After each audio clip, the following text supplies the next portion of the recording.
যাদের পুঁজি অত্যন্ত অল্প, ৫,০০০ টাকার ভিতরে একটি ব্যবসা রান করতে চাচ্ছেন, তাদের জন্য আজকের এই ভিডিওটি। প্রথমে আপনাকে ভাবতে হবে টাকা ইনকামটা কি জরুরি, নাকি ভাব মেরে বাসায় বসে থাকাটা জরুরি। যদি আপনি কাজের প্রতি সিরিয়াস হন, তাহলে প্রত্যেকটা কাজকেই গুরুত্ব দিবেন এবং সম্মান করবেন। এই ৫০ ঊর্ধ্ব ভদ্রলোক যদি তার ৪ জনের ফ্যামিলিকে এই কফি বিক্রি করে টেনে নিতে পারে, তাহলে আপনি কেন পারবেন না? অল্প পুঁজিতে যারা ব্যবসা করতে চাচ্ছেন, তাদের জন্য আমি এই ব্যবসাটা সাজেস্ট করব। কারণ এই ব্যবসায় আপনি পাচ্ছেন ফ্রিডম এবং পর্যাপ্ত টাকা ইনকামের ব্যবস্থা, এবং পাশাপাশি খুব কম অভিজ্ঞতায় এই ব্যবসাটা আপনি শুরু করতে পারছেন।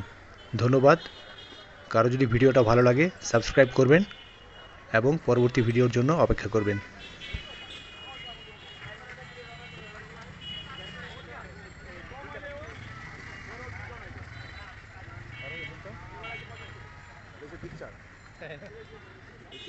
একসাথে মিলাই ফেলায় জানিস না বাইরে তত্ত্বগত এটা হচ্ছে তত্ত্বগত আর কি।